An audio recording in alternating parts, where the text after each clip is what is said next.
Hi everyone, it's Kat. How are you all? Welcome back to my channel. It has been a while since I've uploaded a video, but I am back and I am back into my junk journaling, journaling and crafting. I am going to now do a series of videos. I think I've got my head around how I'm supposed to run my life, my family, my day job, and then doing this as well, which is my joy, and my little Etsy shop, which I want to really start working on again. So here it is. This is my first video back, and along the way I'll share little bits of information about how I managed to, get my mojo back, because there was a while there that I did lose my mojo. So I know that's all happened to us at one point or another. So I would like to share my little tips and strategies of how I got back into it again. And I would definitely love to hear if you have had experience of losing your mojo. Why don't you share in the description below how you managed to get back into it. So one of the things I started doing, and look at these gorgeous books, and I am going to tell you a little story about how I became the owner of these wonderful books. And there is a book here which I'm so excited to open, and I will do that with you guys and share what's inside.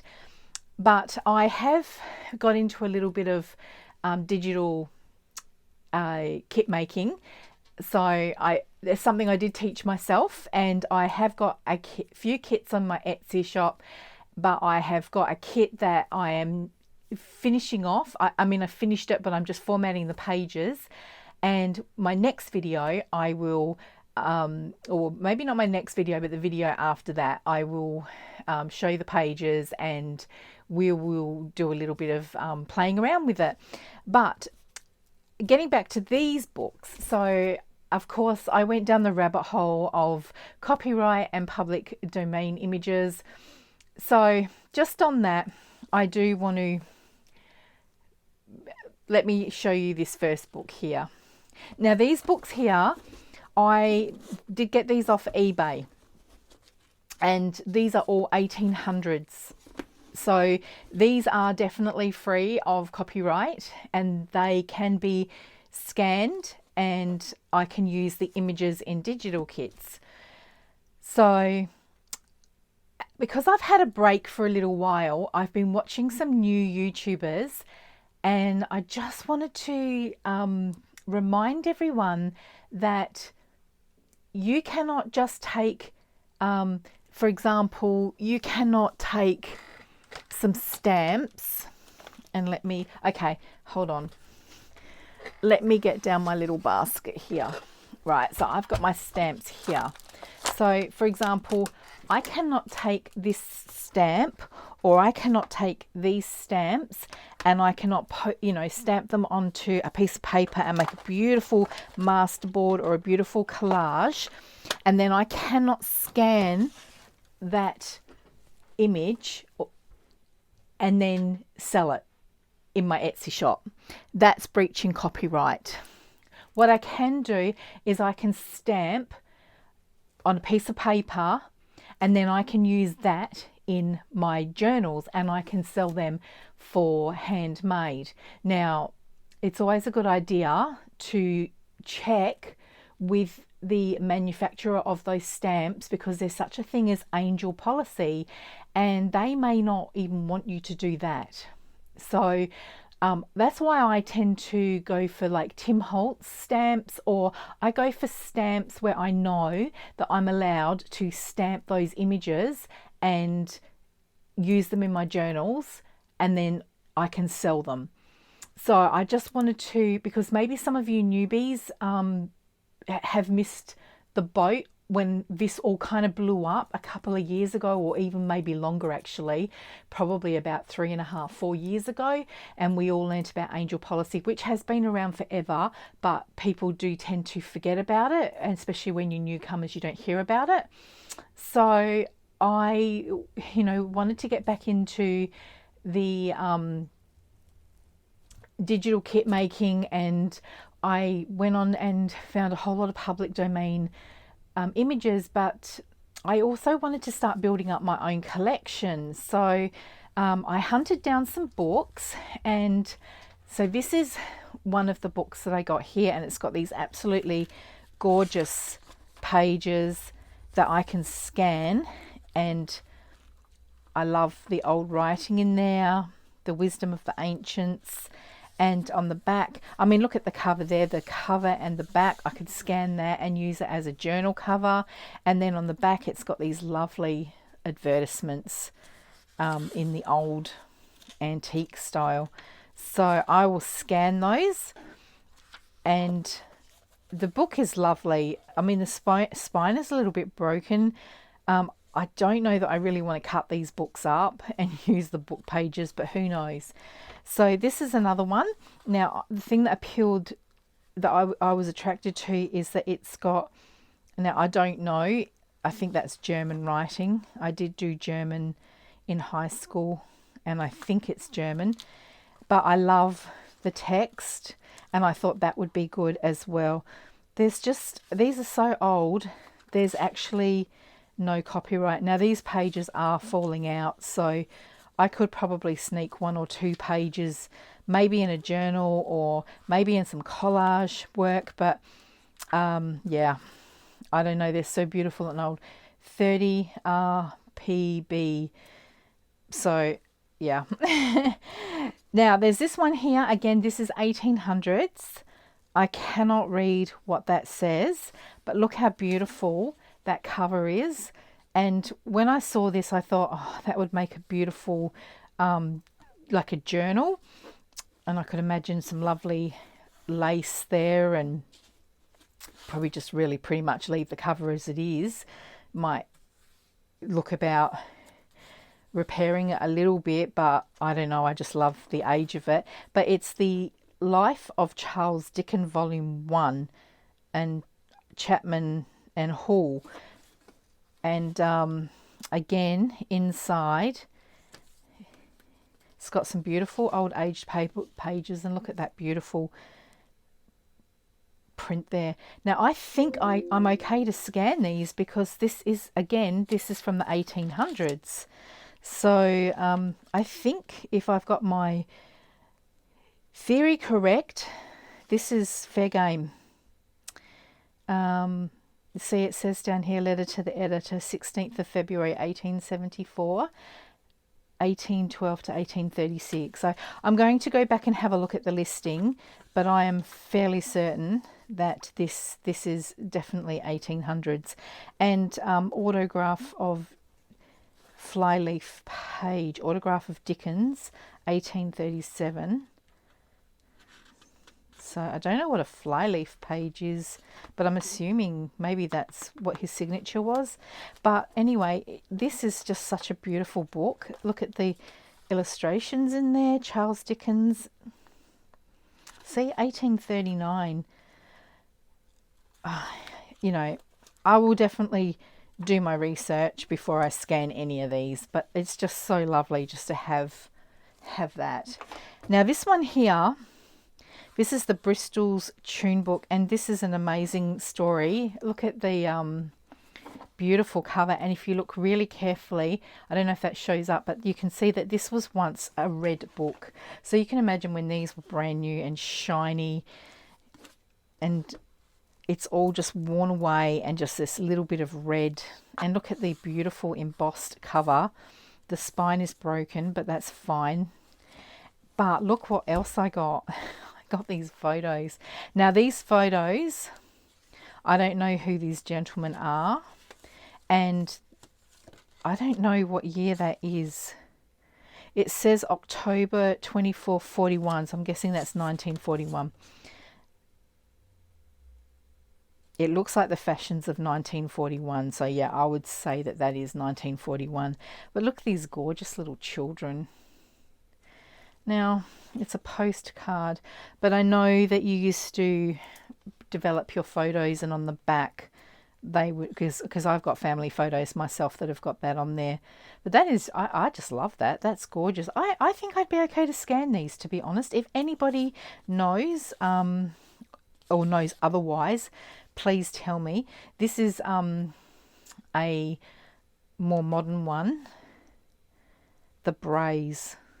Lots of love from the... Oh, it's a Merry Christmas and all the best for the new year. Lots of love from the Brays. So they've done a family picture. That lady, she just looks so familiar. And look at her little daughter there, got the same eyes. There must be, I don't know, maybe I've bumped into the family in the modern times and they just have a resemblance. But her face looks just so familiar. So there's a war portrait there. Then this one here, now this is copyright, and I would say that this is, I wouldn't be able to scan this. I wouldn't think so. It looks like it's been coloured in, doesn't it? But that is gorgeous. Look at how old that photo is. I could probably scan that and repair that, because I have downloaded, got access to these gorgeous children's images, and they were really badly damaged, the photos, but I've actually managed to restore quite a few of them. So that's something I'm going to be including in a future kit. But look at these photos. There's that gentleman on his own, something on the back there. I can't read that. But then this is a postcard, but this one here, I think I saw, yeah, there is a rip. There's a rip in behind. Look, oh gosh, I've just noticed. Look at his little bottom. I don't know what year that is, but I'm going to say no, that I would not scan that. But look at the inside pages. Got beautiful handwriting. Look at that, December. Anyway, something 11th, 1889. Amy Hollings. I can't quite read that surname there, but it's not the Brays. But again, you know, I can scan these beautiful pages and look at the music pages. And I was just seeing if there's any advertisements at the back, but I don't think. Oh, look at that. Oh my goodness. I didn't see that. Somebody has hand written out some music. So that's something I can scan as well. So yeah, I'm super, super happy with that. Yeah, stumbled across that, and that was a lucky find.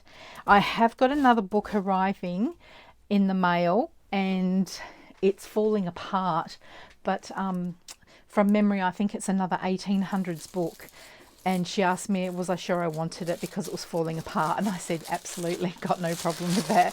So this one here, this is a modern book, and this is more going to be one of my resource books. Oh, the cover feels nice. But you'll see my excitement when I open it up. Junk Genius. What a name. That is a great name. Great name. Okay. Stylish ways to repurpose everyday objects with over 80 projects and ideas. So I was kind of figuring that there would probably be something in here that might inspire me. So we've got some lovely cotton reels that have been wrapped with ribbon. Well, we do that already, don't we? But let's have a look. Patchwork wallpaper. I just spied something else there. Oh, notebook and papers. Oh, look at that. They've done all different tags, which we all pretty much do. Butter. Yeah, that's interesting because I always kind of look for, I've got lots of letters and I'm always looking for ideas of what I can do with that. Bunting. Okay, so ingenious gift wrap. Oh look, they've gift wrapped with fabric. That's a good idea. Designer envelopes. Creative closures for your envelopes. Looks like you might have to read it because I can't see any kind of like step-by-step instructions. I hope I'm in camera here. Yeah, so what does this say? Cut out a small tab on the flap of the envelope, 1/4 to 1/2 inch. Long should be about right. Glue a narrow band of paper across the envelope in 1/4 inch, 5 millimeter deep and wide, so that the tab can fit through it to secure the envelope flap. It's a shame they don't have any photos. Anyway, I'll have a really good flick through this book. I know I was going to. Keys 11 and 124. Let's have a look. Has anyone been watching Lock and Key? I know that that is an older series. I think we're watching that on Netflix. Mike and I started watching that when it first came out, but it didn't grab us. But then we got into Stranger Things, which is, funnily enough, the same thing happened. We watched Stranger Things and we just didn't get it, so we didn't get into it. And then, you know, my stepdaughter Isla, she talked about it recently, and I heard on the radio that, you know, all the 80s songs were coming back because of these shows. So we thought we'll give it another go, and we binge watched Stranger Things, which you absolutely loved. And so then we thought, well, we'll give Lock and Key another go, and we are right into it. We are absolutely loving it. So I said to Mike, wouldn't it be great if we could get hold of some of those keys that are on that show? That would be so much fun. It said 124, which I'm thinking is this, but I can only see a spoon. Oh, here we go. Oh, they're using keys as a like a wine marker. I think they're called wine jewelry. Yeah, okay. And I think 24 was the other reference. Oh, hold on. 11, page 11. Let's see what idea that they've got for that. Oh, here we go. Button brooches. Oh, wow, that's a good idea. Never really thought about doing that, layering buttons one on top of the other. Button bracelet. Well, that would be like a button, like a charm, like a tassel thing, wouldn't it? It's page 11. Oh, they haven't got page numbers on the bottom. Here we go, 9. So this will be keys. Okay, so typewriter keys, common items. Also, they're giving you ideas of what to look out for, I guess. So I'm going to have a good little flick through this book. Wooden drawer pulls. That's a good idea. That is a really good idea to put on your tins. That would be good in your craft room. And then using your old spools to make little wooden drawer pulls. Oh, I'm getting really, really tied up in this book. Revamped sofa cushion covers. So what are they doing with that? They're making new cushion covers, I guess. Oh, yes. Yes, I guess you could do projects around the house. Oh, I'm just getting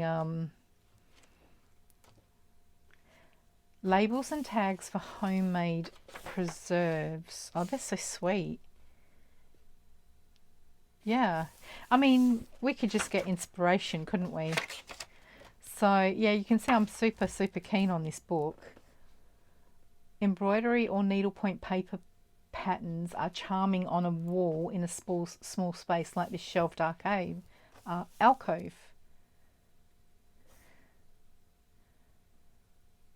But I like how they've done that little sailboat there, and I like how they've got that wooden ruler on the edge of the oh, here we go, patchwork wallpaper. That was what I was originally looking at. So this is kind of like the masterboard idea, isn't it? Start papering at a top corner and work down and across diagonally.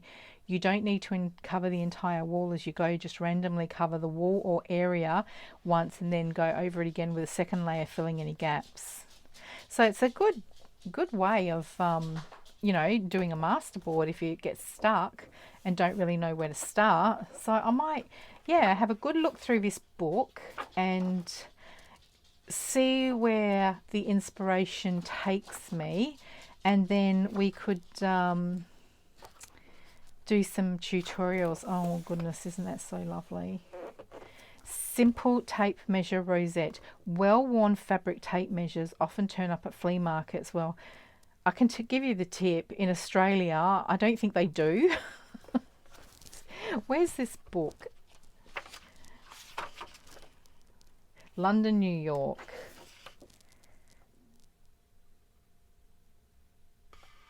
Printed in China. But then it says, here you go. A CIP catalogue record for this book is available from the Library of Congress and the British Library. So you ladies might be able to look this book up. It was published in 2012 by Seco Books. So you might still be able to get that. That's the website there, www.cicobooks.com. So yeah, I'm going to... Okay, so cut the 2 hanging ribbons first to a length you like, then form the rosette from the central section of ribbon left, looping the ribbon over and stitching as you go to hold it. Well, the only thing I'm a little bit disappointed about is that they actually don't give photos to label pins from epaulettes, but I think it's a great book for inspiration. So you can tell. Here we go. Jigsaw puzzle brooches. Oh, my little girl Boo Boo. She's having a mad moment. It's in the morning. She's been for a morning walk, and so she's all happy and excited. These delightful shapes come from a jigsaw puzzle aimed at very young children. So the illustrations are bright and colourful and bold, with a brooch back available from crafts stores glued on the reverse. They become charming retro brooches. Okay, that's a good idea. So I might keep an eye out for jigsaw puzzles and use them as embellishment. I hadn't really thought about that before. I know we were going through a phase of altering jigsaw pieces, but I just kind of didn't see the point. But I reckon that would be a really good idea, like in a little golden book or a children's pages kind of journal. So I think that's enough of that. You don't need to read the whole book with me. I have got lots more. Seriously, I have been doing so much shopping, because that's the thing, isn't it? You get back into your crafting, and then you want to do your projects, and then you watch YouTube and you get inspired. But I've got a whole plethora of ideas and comments I can make about all of that. So yeah, it's a bit of an intro video. You probably already tuned out. If you stayed with me right to the end, thank you so much. Yeah, so my ideas for my channel now, I just want to have fun, because seriously, my day job, I just work so hard, and I use my brain a lot. So I just love to just switch off and just do my crafting, and I haven't done it for a while. I'm getting back into it. Today my plans are I'm going to go to the shops, because I'm finishing off my teddy bear journals that I did. But yeah, my next lot of videos I'll discuss and go through, you know, my thoughts and my journey with all of that. So I just need to put the finishing touches on these journals, and then I want to get them photographed. I want to upload them into my Etsy shop, and I want to do a flip through. But there are 5 of these journals, and I'm so happy with how they turned out. It was a big job. Mass making has been a experience for me. But yeah, so that's what's on my agenda today. I'm probably going to do another video while I've got things set up, but I will post that, and like I'll time that to come out. So there might be a couple of videos, and then I'll do that as well. You know what I mean? Like, so maybe next week I might release that on that auto release timer thing that they've got.